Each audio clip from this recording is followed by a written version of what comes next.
Ce matin, je voudrais vous parler de Timothée. Et en relisant ces deux épîtres que Paul lui a adressées, je me suis rendu compte que Timothée est l'homme qui a appris à devenir un puissant témoin.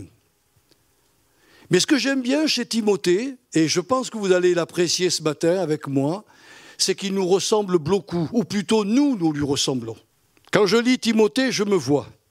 Alors on va d'abord inaugurer par le texte, et ensuite, je vous apporterai cette pensée qui est sur mon cœur et qui, j'espère, va vous pousser à réfléchir et à vivre selon les conseils que Paul lui a donnés. Paul, apôtre de Jésus-Christ par la volonté de Dieu, selon la promesse de la vie qui est en Jésus-Christ, à Timothée, mon enfant bien-aimé, grâce, compassion et paix de la part de Dieu le Père et de Jésus-Christ, notre Seigneur. Je suis plein de gratitude envers Dieu, à qui, à la suite de mes ancêtres, je rends un culte avec une conscience pure. Et je fais continuellement mention de toi, entre parenthèses Timothée, dans mes prières, et je le fais nuit et jour. Vous voyez, la prière, elle va même la nuit. Je souhaite vivement te voir. Je me souviens de tes larmes pour être rempli de joie. Je me remémore aussi la foi sans hypocrisie qui est en toi, comme elle a d'abord habité dans ta grand-mère Loïs et en ta mère Eunice, j'en suis persuadé, elle habite aussi en toi. C'est pourquoi je t'exhorte à ranimer la flamme du don de la grâce, du don de Dieu, que tu as reçu par l'imposition de mes mains. En effet, ce n'est pas un esprit de lâcheté. Dans d'autres versions, il est parlé de timidité, que Dieu nous a donné, mais un esprit de force, d'amour et de pondération. Ou si vous préférez, parce que le mot est compliqué à traduire en français, mais il veut dire pondération, mais il veut dire aussi un esprit réfléchi et plein de sagesse. N'aie donc pas honte du témoignage de notre Seigneur, ni de moi, son prisonnier, mais souffre avec moi pour la bonne nouvelle, par la puissance de Dieu, qui nous a sauvés et nous a adressé un saint appel, non pas selon nos œuvres, mais selon son propre projet, selon la grâce qui nous a été accordée en Jésus-Christ avant les temps éternels.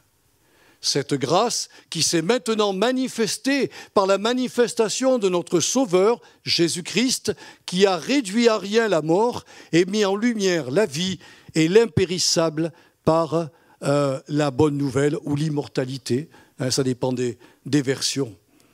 Alors, je voudrais vous poser une question, puisque nous ressemblons quand même fortement à Timothée. Est-ce que vous n'avez pas un jour expérimenté la peur de témoigner de Jésus à votre famille, ou de témoigner de l'Évangile à vos contemporains, vos voisins et d'autres personnes, poussés par une émotion irréfléchie et presque honteuse? C'est vrai, mes frères et sœurs. Je me suis retrouvé devant des personnes à avoir vraiment peur de leur parler de Jésus. Moi qui suis plongé tous les jours dans la Bible, moi qui prépare des sermons pour vous les apporter, pour essayer de vous encourager et vous faire aller plus loin, je suis comme mu par une espèce d'émotion irréfléchie, presque honteuse. Ce mécanisme psychologique que nous connaissons tous est difficile à expliquer. Et je ne suis pas un expert, donc je ne me lancerai pas dans une explication où certainement je m'embrouillerai. Mais nous pouvons en constater les faits autour de nous, et surtout quand on lit la Bible, on peut constater que cette émotion particulière a poussé un homme qui s'appelait Simon-Pierre à faire un triple reniement. Je ne le juge pas, Simon-Pierre. Si moi j'avais été à sa place, peut-être, d'ailleurs tous les apôtres ont fui. Donc il n'y a peut-être que Jean qui est resté à la croix, il nous semble, mais tous les autres ont fui. Comme Simon-Pierre, ils ont eu peur. Ils ont laissé le berger, ils l'ont laissé tout seul face à ses accusateurs et à ses bourreaux. Pourtant, Simon-Pierre, qui allait quelques années plus tard devenir un pilier dans l'Église du Christ. C'était un homme au caractère réactif qui ne manquait jamais l'occasion de prendre la parole, faisant parfois la joie de Jésus, mais parfois aussi sa peine. Je ne sais pas si vous vous rappelez ce moment où, pris d'une émotion spirituelle formidable, quand Jésus dit « Que dites-vous que je suis ?» Nous voilà le Simon-Pierre qui dit « Mais tu es le Christ, le Fils du Dieu très haut. » À qui irions-nous? Tu as les paroles de la vie éternelle.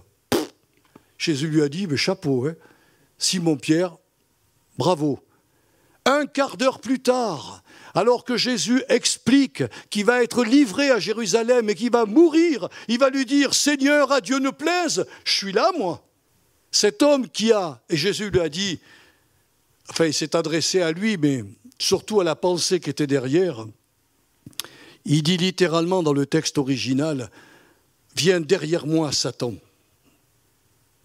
Et le futur apôtre, il s'est dit, mais punaise, l'inspiration que j'ai eue, elle n'est pas du Saint-Esprit. Vous voyez comment nous pouvons, si nous nous appuyons trop sur nous-mêmes, chavirer et avoir peur, nous aussi, de rendre un jour un témoignage. Alors, si donc vous ressentez encore ce sentiment de peur honteuse qui vous étreint au moment de témoigner à vos enfants, par exemple, à un mari inconverti ou à une femme inconvertie, à vos contemporains, que sais-je, à vos voisins. Moi, des fois, je me dis, comment je peux réussir à parler à mon docteur? J'aimerais bien lâcher un mot. Hein. Nous étions avec mon épouse dans le bureau de notre médecin cardiologue quand il a ausculté Chantal. Et le lendemain, il était parti au ciel. Et je n'ai pas pu ouvrir la bouche. Il était d'une gentillesse extraordinaire. Il nous a parlé vraiment avec bonté. Et moi, dans mon cœur, j'ai toujours dit, Seigneur, donne-moi l'occasion de lui parler de toi. Je n'ai pas pu. Il n'y a pas eu l'occasion qui s'est présentée. Et le lendemain, en auscultant un malade, il a eu une attaque cérébrale, il est mort sur le coup. Terrible, mes frères et sœurs, c'est terrible. On aura des cas comme ça. Oh, je ne me suis pas culpabilisé, hein, je n'ai pas dit, Seigneur, j'ai raté de témoigner, tu vas m'envoyer en enfer. Non, pas du tout, je ne me suis pas culpabilisé à outrance, mais je me suis rendu compte qu'il n'est pas facile de rendre témoignage, surtout à l'heure actuelle, quand les gens sont dans leur travail. Je me souviens que lorsque j'étais en formation pastorale, on nous faisait aller sur le marché de Vichy, même dans les rues, le samedi, et de parler aux gens, de les interpeller. Mais les gens n'ont rien à faire de Jésus quand ils pensent à acheter une robe, un pantalon ou autre chose. Mais c'était pour nous inciter à prendre courage. Alors quand on est plusieurs, on arrive, mais quand on est seul, c'est vraiment pas évident. Alors, reconnaissons tout d'abord, avant d'aller justement voir la parole que Paul a donnée à Timothée, reconnaissons tout d'abord que malgré sa faiblesse de caractère, c'est-à-dire sa peur, sa couardise, sa lâcheté, Timothée possédait vraiment une foi sans hypocrisie, c'est-à-dire sans masque. Il était vrai. C'était vraiment un chrétien authentique, mais qui ne mentait pas. C'était vrai. Mais il ne pouvait pas cacher à Paul, qui était son ami. Vous vous rendez compte, Paul l'appelait mon enfant bien-aimé. Je ne sais pas s'il avait un papa, parce qu'on n'en parle pas, on parle de sa grand-mère, on parle de sa maman, mais on ne parle pas du père. Et peut-être que Paul est devenu pour Timothée un père. Et alors il essayait de le pousser, parce qu'il voyait bien que Timothée, c'était pas un foudre de guerre. Hein. Il voyait bien Paul. Mais néanmoins, il va lui donner des conseils qui vont nous servir aussi à nous, mes frères et sœurs, vraiment. Parce que je crois que si vous ressentez cette peur honteuse qui vous étreint encore au moment de témoigner, alors les paroles de Paul, que Paul adresse à Timothée, vont vous être très utiles ce matin. Donc il était comme nous, il avait un caractère, et bien dedans ce caractère, il s'était mélangé, il y avait de la peur, il y avait de la couardise, il y avait de la lâcheté. Mais Timothée avait une vraie foi. Il avait un amour sincère pour les Saintes Écritures. Son problème majeur, nous pensons, et je pense que c'est un petit peu ce que vous allez peut-être donner comme diagnostic sur sa vie, c'est qu'il semble avoir manqué de confiance en lui-même, après avoir reçu par prophétie ce que le Seigneur attendait de lui. Et vous savez ce que Jésus attendait de Timothée? Qu'il remplace Paul dans son ministère. C'est pas n'importe quoi, hein? Paul savait qu'il arrivait au bout de sa vie et que le Seigneur avait prévu ce jeune homme plein de peur et de crainte pour le remplacer dans les églises avec l'autorité apostolique. Et quand il a entendu cette prophétie et que les anciens sont venus avec Paul lui imposer les mains, il s'est dit, mais je ne pourrai jamais remplacer Paul. C'est impossible. Et oui, il avait un manque de confiance en lui-même. Alors voyez-vous, mes frères et sœurs, la peur de témoigner qui nous saisit tous parfois ne fait pas de nous des chrétiens de seconde zone. Il ne faut pas qu'on se rabaisse à l'excès. Car si c'était le cas, alors Moïse, Josué, Jérémie et Ésaïe devraient être classés dans la catégorie des faibles en la foi, puisque tous les quatre se trouvèrent des excuses pour éviter de témoigner du Seigneur. Ouais, Jérémie pensait qu'il était trop jeune. Ésaïe, la même chose, il a dit « Malheur à moi, j'habite au milieu d'un peuple dont les lèvres sont impures, j'ai vu le roi, waouh, je vais mourir ». Quant à Josué, Dieu lui dit « Mon serviteur Moïse est mort, c'est toi qui vas conduire le troupeau. Seigneur, il y a 2 millions d'âmes, alors là, Seigneur... » Alors il lui a dit « N'aie pas peur. » Relisez ce qu'il a dit à Josué. « N'aie pas peur, n'aie pas peur, n'aie pas peur. Je suis avec toi, je resterai avec toi. » C'est incroyable, mes frères et sœurs. Mais c'est ce qui s'est produit. Et Moïse, quand il reçoit son appel, je ne sais pas si vous vous en souvenez, « Seigneur, envoie quelqu'un d'autre, j'ai la langue embarrassée. » Voilà. Alors, il a tellement fatigué le Seigneur que Dieu lui a dit, je vais prendre ton frère avec toi, toi tu seras l'autorité et ton frère parlera. Hein. Je te parlerai à toi, tu lui transmets et lui transmet à Pharaon. Ça aurait été si simple si Dieu avait envoyé un ange, au moins les choses auraient été réglées. Non, il veut des hommes. Dieu a besoin de ses enfants, de tous ceux qui sont entrés dans son Église par la foi. Il a besoin de nous. Croyez-vous que Dieu va aller témoigner à nos contemporains et à nos familles avec des anges? La Bible nous dit non. Qui va envoyer? Ben vous. Et c'est ça qui est dur à accepter, parce qu'on aimerait très bien, moi j'ai souvent pris cette parole de l'Écriture, un prophète n'est jamais accueilli dans sa maison. Alors comme ça, on se lave les mains en disant, c'est normal, donc que quelqu'un leur parle, mais moi je ne vais pas avoir de succès. Eh bien je peux vous dire que moi, dans ma maison, avec mes enfants, quand ils se réunissent, il y a toujours un truc. Alors j'ai un gendre qui se déclare agnostique, et à chaque fois il dit, tiens, M. Loubia, vous ne voudriez pas prier et nous dire quelques mots de la part de Jésus? Un agnostique? Alors je ne me prive pas. Il me tend la perche. Vous voyez, je ne fais rien, hein, je dis, Seigneur, s'il faut se taire, je me tais. Mais il y a toujours un événement qui se produit, et puis je parle du Seigneur, mais j'essaye de le faire comme Paul l'a recommandé à Timothée. De plus, Timothée était comme nous tous, baptisé dans le Saint-Esprit, et il avait été, comme nous tous, abreuvé d'aptitudes spirituelles, c'est-à-dire de dons, par le même esprit. Regardez ce que Paul a écrit dans les Corinthiens, chapitre 12, verset 13. Nous avons tous, notez bien, tous, il exclut aucun chrétien.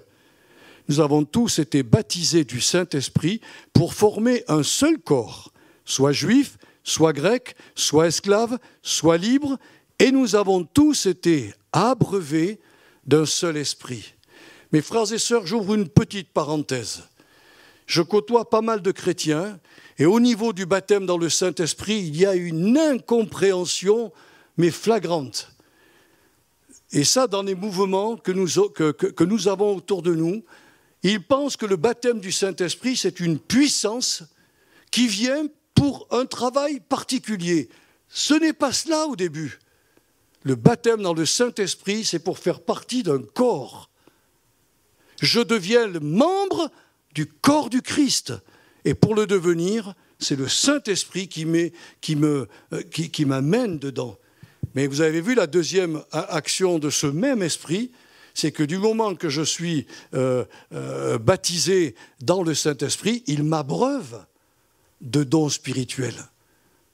Il fait de certains des pasteurs, d'autres des évangélistes, d'autres simplement des personnes qui vont être qualifiées pour aller visiter des malades, d'autres pour donner généreusement. Enfin, il y a une multitude de talents, ce qu'on appelle des aptitudes spirituelles, voilà, mais qui sont donnés non pour glorifier notre ego ou pour accomplir une œuvre à notre propre gloire, mais toujours en vue du développement de la vie spirituelle de l'Église locale à laquelle j'appartiens.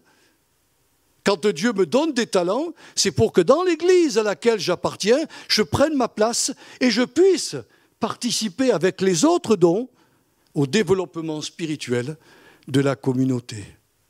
C'est ça le baptême du Saint-Esprit. Il n'a pas d'autre raison d'être. Alors qu'après des dons nous soient communiqués, merci Seigneur. Mais vous voyez, il y a dans certains mouvements, on confond le don avec le baptême. C'est autre chose. Je suis plongé dans le Saint-Esprit. Je suis plongé dans le Christ. Et je deviens juste et je deviens saint. Et évidemment, quand il m'incorpore dans le corps du Christ, qu'est-ce qu'il fait? Il ne va pas me laisser au chômage. Il va déverser sur moi des dons, des aptitudes spirituelles. Parfois, comme le disait Frédéric Godet, eh bien, ces aptitudes proviennent parfois de quelques dons naturels que l'Esprit Saint s'approprie et dont il accroît la puissance et sanctifie l'exercice. Il y a des gens, par exemple, qui sont doués d'une manière au niveau du piano, eh bien, ils vont ou un autre instrument. Et ce don va être sanctifié par l'Esprit Saint et ça va servir vraiment à la gloire du Seigneur. Je ne sais pas si vous lisez fidèlement votre Bible et si vous connaissez comment les bijoux, comment tout ce qui allait aller dans le tabernacle du temps de Moïse était fait par des artistes que Dieu avait sanctifié l'œuvre. Il y avait un orfèvre particulier, je n'ai plus son nom en tête, mais vous le trouverez dans le livre de l'Exode. Eh bien, cet homme faisait des choses magnifiques. Et quand Moïse l'a choisi, il lui a dit « Prie pour lui et mon onction sera sur lui. Il ne fera pas des choses magnifiques, mais parfaites pour moi. » Et le tabernacle, tout avait été fait par des artistes comme ça. Parfois, le Saint-Esprit prend des dons naturels, les sanctifie et les met à son service. Paul fit comprendre à Timothée que quelle que soit l'aptitude spirituelle qu'il avait reçue, du ciel évidemment, celle-ci ne pourrait se développer que par la pratique associée à la puissance divine.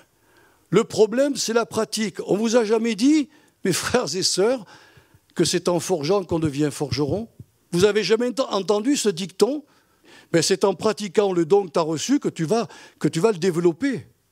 Le don qu'on reçoit, l'aptitude spirituelle qu'on reçoit, ce n'est pas quelque chose de particulier. Moi, on m'a prophétisé quand je suis arrivé à Vichy, que les serviteurs de Dieu qui étaient là m'ont posé la main et ils m'ont dit « Joël, nous voyons 3 doigts de Dieu sur toi. » Je leur ai dit « C'est quoi ?» Mais ils m'ont dit « On ne sait pas. 3 doigts de Dieu. » Et puis une deuxième fois, je reviens dans un grand rassemblement et là, mon épouse était avec moi. Et il prie pour nous et il revoit 3 doigts de Dieu sur moi. Ben, j'ai dit « Seigneur, faudra que tu m'expliques. » Mais bon, j'ai laissé tomber. J'ai dit, Seigneur, l'explication viendra quand tu le voudras. Et puis quand on est venu à Saint-York, que Dieu nous a dit, bâtissez une église ici, eh bien, j'ai commencé à être évangéliste. Ensuite, les âmes qui ont été sauvées m'ont dit, nous voudrions non pas aller à Vichy dans une communauté, mais que vous nous enseigniez. Il y avait le deuxième doigt de Dieu qui s'est présenté. Et ensuite, Dieu m'a ouvert l'esprit pour le grec et l'hébreu pour pouvoir donner des enseignements sur la doctrine et vous nourrir. C'est 10, 15 ans, 20 ans après que je me suis rendu compte que les 3 doigts de Dieu étaient là. Celui qui évangélise, celui qui fait le pasteur et celui qui enseigne. Les 3 doigts, je les ai eus sur ma vie. Mais je ne pouvais absolument pas les développer tant que je ne les mettais pas dans la pratique. Vous comprenez? Ils se développent dans l'action et surtout avec l'aide de la puissance divine. Regardez ce que Jésus disait à ses futurs apôtres. Il leur a dit d'attendre à Jérusalem, de recevoir une puissance, celle du Saint-Esprit, pour être mes témoins à Jérusalem, dans toute la Judée, dans la Samarie et jusqu'aux extrémités de la terre. Voyez-vous, mes frères et sœurs, Timothée avait reçu un don extraordinaire de Dieu et sa couardise, sa lâcheté, sa timidité, son défaitisme, disons, faisait que ce don était étouffé.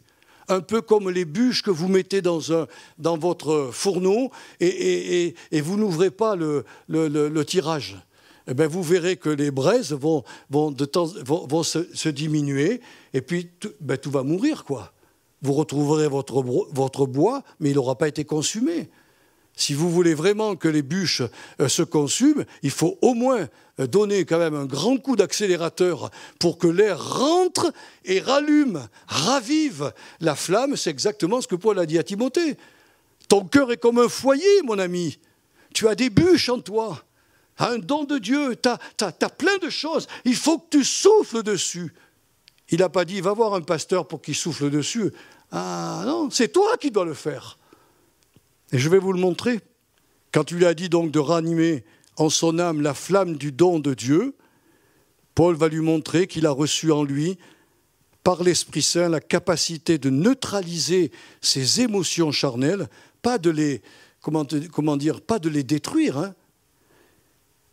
Car le mot puissance veut dire, littéralement, le mot puissance désigne la faculté de pouvoir faire maintenant quelque chose pour Dieu, alors qu'avant, nous en étions incapables. Quand l'apôtre Pierre s'est présenté devant les 3000 âmes à la Pentecôte, jamais avant il a amené 3000 âmes au Seigneur, jamais, hein.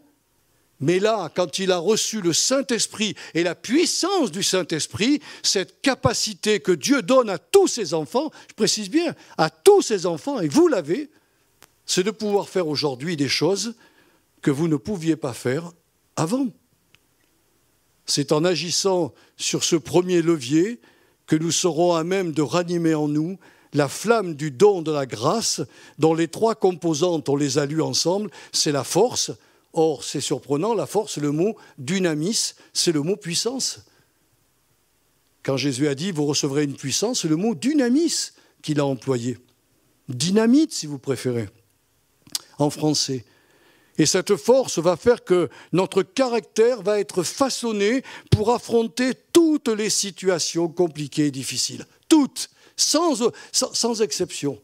Rien ne pourra empêcher une femme, un homme rempli de l'Esprit Saint et qui travaille avec la puissance de Dieu, rien ne pourra l'empêcher de témoigner parce que Dieu fera les circonstances et il apportera le message divin. Et une autre composante de cet esprit qui est en nous, c'est l'amour, et l'amour agapé, hein, c'est-à-dire l'amour de Dieu, qui apporte le message de la croix avec plein de tact. On ne rentre pas, quand on rend témoignage, on ne vient pas bousculer les convictions des gens. C'est l'Esprit Saint qui le fait à l'intérieur, mais pas nous. Nous sommes appelés à manifester, à parler de la croix avec amour. Il faut parler de la croix avec amour. Et il faut toujours respecter les personnes qui viennent d'autres religions, parce qu'elles ont été sincères dans leur religion. Elles ont été enseignées dans ces voies-là. Et certaines sont encore attachées. Pour vous le prouver, dans les Actes des Apôtres, il est parlé à un moment donné qu'il y avait 7 fils de Sheva qui ont voulu jouer aux exorcistes. Et le démon est sorti de l'homme duquel il voulait le chasser, un ou plusieurs, mais en tout cas, la Bible parle qu'il y a un démon qui est sorti, et ils étaient 7. Le démon les a battus, les a dénudés, je ne sais pas ce qu'il a fait avec eux, la Bible se tait là-dessus, mais quand les chrétiens ont vu cela, ils se sont dit, mais tout ce qui a trait à la puissance des ténèbres, et que nous avons encore chez nous, des livres, et peut-être des pendentifs ou autres, ils ont tout pris, et ils ont tout jeté, ils ont fait un nettoyage. Parce il doit y avoir une séparation entre les choses de Dieu et les choses du diable. Ça vient progressivement. Mais si vous rentrez dans les personnes en leur prêchant la croix, en leur disant « Ouah, tu adores tel saint, tu fais ceci et cela, c'est scandaleux, tu vas aller en enfer », mais vous cassez tout, vous bousillez tout. Votre don, aussi puissant soit-il, n'aura aucun effet. C'est pour ça qu'il nous donne l'amour quand on témoigne, pour apporter le message de la croix avec plein de tact. Et comme je vous l'ai dit, l'esprit de sagesse sera là pour que et il nous dictera ce qui est foncièrement utile à dire aux incroyants, sans plus. Vous m'entendez bien? Sans plus. Quand j'ai évangélisé beaucoup de catholiques, et on m'a dit, et la Vierge, et ceci, j'ai toujours amené Marie étant au service du Seigneur Jésus. Je n'ai jamais critiqué Marie à ses bien-aimés qui venaient de l'Église catholique. Et je leur ai dit, quand vous lirez la Bible, vous verrez. Le Seigneur vous éclairera. Et ils ont été éclairés. Nous avons vu, Chantal peut le rendre témoignage, vous êtes ici, vous avez connu des petites mamies là, qui étaient avec nous et qui sortaient de l'Église catholique. Elles ont nettoyé leur maison sans que je les enseigne une fois sur l'idolâtrie ou autre. Simplement, en les respectant, en les aimant, elles posaient des questions. Et quand elles posaient des questions, on leur apportait la réponse avec la sagesse de Dieu, l'esprit de sagesse. On leur disait ce qui était biblique, sans plus. Vous voyez ? Un jour, on est tombé chez le cousin d'une chrétienne. On lui a passé le film « La croix et le poignard ». C'est un beau film, hein ? À la fin, on a un petit peu discuté. Et puis cet homme, un peu virulent, nous a dit « Moi, je connais la Bible ». Ah ben, j'ai dit « C'est bien, hein ». Il me dit, je peux vous dire que dans la Bible, adorer Marie, c'est écrit. Eh bien, je lui dis, c'est pas compliqué. Retrouvez les passages, téléphonez-moi, et si je trouve les passages avec vous, eh bien, je vais venir prier Marie avec vous. Ça fait 30 ans, j'attends toujours qu'il m'appelle. C'est tout. Je veux dire, si le cœur est vrai, si le cœur est honnête, eh bien, la personne va être obligée de dire, ben oui, le Seigneur nous demande de prier le Père. Donc, automatiquement, j'élimine certaines personnes. Voilà. La vraie conversion nous amène à la vraie lumière du Seigneur. Mais nous devons faire extrêmement attention quand on parle aux âmes. Et Timothée avait reçu cet esprit. Et vous l'avez aussi, mes frères et sœurs. Vous avez le même esprit. Vous avez l'esprit de force, c'est-à-dire la puissance, l'esprit d'amour, l'amour agapé, et l'esprit de sagesse qui est en vous. Et vous pouvez être d'excellents témoins. Alors, j'ai cherché un peu dans l'Écriture. Je me suis dit, mais pourquoi Paul a-t-il dit à Timothée, ranime ou ravive, hein, un peu comme, vous savez, quand moi j'avais un foyer avec des bûches, et on m'avait offert un bout de bois percé pour que je soufflais comme ça dessus, et les flammes, elles étaient ravivées. Ce petit truc porte dans les départements plusieurs noms. Donc chez nous, c'est un buffalo. Comment ça s'appelle ça ? Ouais, buffalo, je ne sais plus. Enfin, un nom bizarre. Ailleurs, c'est autre chose. Hein. Mais c'est la même fonction. On ravive la flamme en soufflant dessus. Et je me suis aperçu que dans la parole de Dieu, souffler sur la flamme du don divin que nous avons reçu, c'est avant tout lire et relire la Sainte Bible. Dernièrement, j'étais en méditation et je me suis dit, Seigneur, on prend du temps le matin avec Chantal, on prie, je ne suis pas satisfait de moi, il y a quelque chose qui me trouble. Et d'un seul coup, le Saint-Esprit me dit, mais tu t'es acheté des livres, tu les lis même pas. Ce sont des commentaires, verset par verset, tu les prends même pas. Remets-toi à la lecture. Oh, j'ai dit, Seigneur, ben je vais le faire. Vous me croirez si vous voulez. Hein. J'ai commencé à lire, un feu s'est allumé dans mon âme. J'ai été obligé de dire, ouh là là, il faut que j'aille au lit parce qu'on était presque à 2 heures du matin. Quand vous êtes tellement pris dans quelque chose, vous ne voyez plus les heures passer. Je pense que de lire et de relire la Bible, c'est un moyen de souffler sur la flamme du don de Dieu qui est en nous.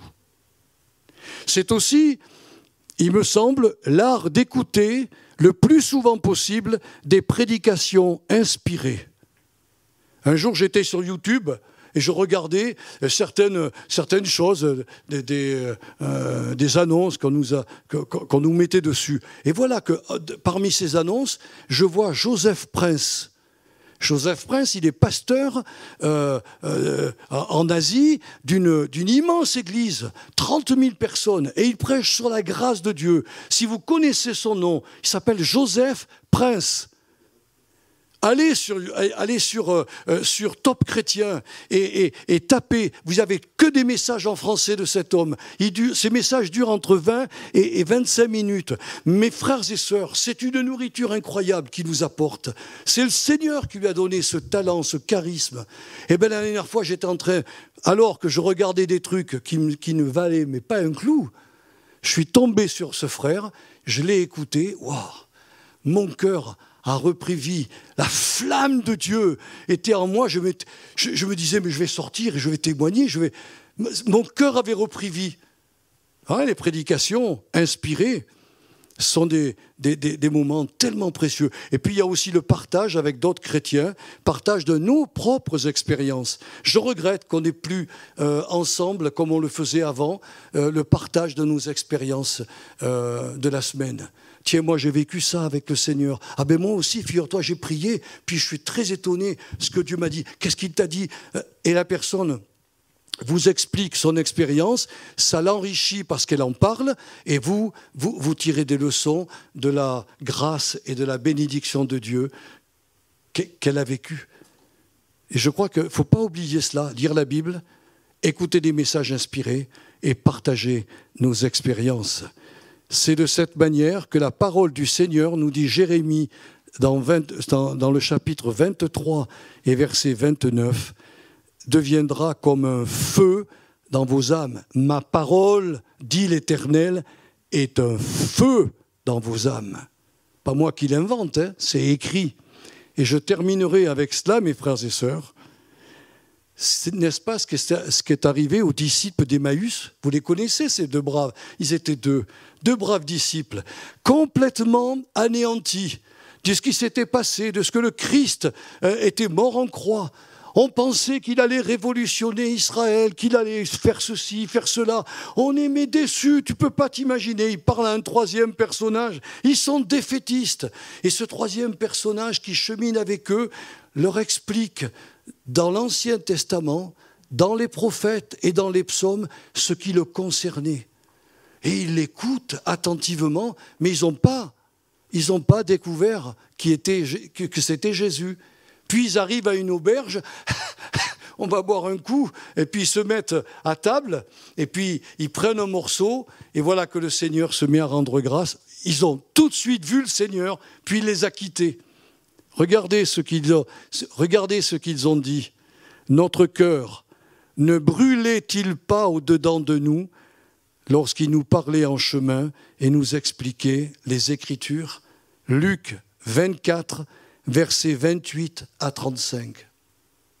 C'est écrit ou c'est pas écrit? Le fait de se voir en tant que chrétien, de parler, on parle souvent de choses et d'autres, parfois beaucoup de choses inutiles, mais parler de nos expériences, nous poser des questions, de dire moi je suis un peu bloqué dans ce domaine, est-ce que tu n'as pas une parole pour me montrer? Et c'est comme cela qu'on grandit, mes frères et sœurs. Les pasteurs n'ont pas la science infuse, hein. Les anciens non plus. Et des fois, je pense qu'il y a des chrétiens qui, quand ils rendent témoignage, nous font un bien énorme, énorme. Alors je terminerai par cette phrase. Qu'est-ce que le courage? Souvent les gens vous diront, être courageux, c'est avoir détruit la peur. Je ne crois pas que ça soit vrai. Nous ne pouvons pas détruire la peur. La peur est parfois nécessaire dans nos vies pour nous prévenir d'un danger. Mais le courage, a dit un serviteur de Dieu, c'est une peur qui est surmontée ou maîtrisée. Elle est là, elle me fait peur, comme chez Timothée, il était tout tremblant pour rendre témoignage, mais avec les paroles que Paul lui a adressées, il a surmonté la peur. Si vous préférez, il a pris la peur comme étant un tremplin pour aller plus loin. Mais ceux qui cherchent à détruire toute crainte, toute timidité, n'y arriveront jamais parce qu'ils sont comme ça. Et le Seigneur lui dit, sers-toi de ta timidité, sers-toi de ta lâcheté, sers-toi de ton défaitisme. Et au lieu de le cultiver, prends-le comme un tremplin pour aller plus loin et servir le Seigneur à la gloire de son saint nom. Je ne sais pas si je t'ai mis Ésaïe 41, verset 10. On va le lire ensemble et je termine avec ce verset. Voilà ce que Dieu nous dit ce matin. Voilà, on va partir dans nos maisons, mais je voudrais que vous partiez avec une parole de Dieu. N'aie pas peur, ma sœur, n'aie pas peur, mon frère, car je suis avec toi. Ne jette pas des regards inquiets, car je suis ton Dieu. Je te rends fort, je viens à ton secours, je te soutiens de ma droite victorieuse. Et vous devriez l'écrire, ce verset, le mettre dans votre voiture, dans votre Bible, partout. Et quand vous êtes un petit peu craintif, je vais aujourd'hui, visiter quelqu'un, je ne sais pas comment lui parler du Seigneur.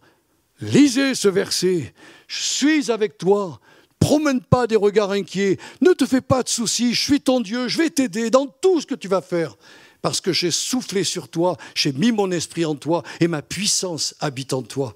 Et tu es beaucoup plus courageux et beaucoup plus puissant que tu ne l'imagines. Et là, par la foi, vous vous rendez compte, vous sortez de la maison de cette personne en disant « mais c'est complètement fou, je lui ai parlé du Seigneur comme jamais j'ai parlé ». Eh oui, parce que la peur que vous aviez, vous l'avez surmontée, ou plutôt vous vous en êtes servi pour être un tremplin et pour un témoignage merveilleux à la gloire du Seigneur. Voilà ce que je voulais vous dire ce matin. Quand j'ai lu Timothée et quand je lis ces deux épîtres, je me retrouve en Timothée. Ne croyez pas, ce n'est pas parce que je médite la Bible tous les jours que moi je suis très courageux devant les gens. J'ai le même souci que vous, j'ai la même peur que vous, mais j'ai compris que les paroles de Paul pouvaient vraiment nous servir aux uns et aux autres. Et Timothée, le jour où Paul a rassemblé tous les anciens d'Éphèse et qui leur dit « vous ne verrez plus mon visage », tous ont pleuré. Timothée, évidemment, pleurait comme plus que les autres, puisque Paul était comme un père, mais Paul a dû le prendre dans ses bras avant de partir à Jérusalem et lui dit « Mon enfant bien-aimé, n'oublie pas les paroles que je t'ai données, ranime le don de Dieu, souffle dessus, remémore-toi les belles paroles qu'il t'a données. Nous t'avons imposé les mains, nous t'avons donné l'onction. Tu es capable, même si ta chair te dit c'est pas vrai, tu es capable. L'Esprit de Dieu est en toi. C'est un esprit de force, de puissance, d'amour et un esprit de sagesse. Et Timothée, toute sa vie, il s'est rappelé, quand il devait mettre de l'ordre dans le désordre spirituel des communautés, il y allait en disant « Mon père spirituel m'a parlé, voilà ce qu'il m'a dit ». Et il se regonflait. Il ne cherchait pas à enlever de lui la couardise et la peur. Il était comme ça, c'était sa nature. Mais il était devenu une autre personne dans sa vieille nature. Et le Seigneur lui a dit, maintenant tu peux faire des choses qu'avant tu ne pouvais pas faire. Voilà ce qu'est ma puissance. Seigneur, on te remercie ce matin, parce qu'on a besoin de toi, Seigneur. Tu as dit que nous étions des ambassadeurs du royaume de Dieu, que tu avais placé en nous la parole de la réconciliation. Et tu vois, Seigneur, quand j'ai parlé ce matin, je suis sûr qu'il n'y a pas un seul chrétien qui m'a écouté, qui s'est dit en lui-même « Oh mais moi je suis courageux, moi je peux parler à n'importe qui ». On s'est tous trouvés à un moment donné dans l'incapacité d'ouvrir la bouche et de parler de toi.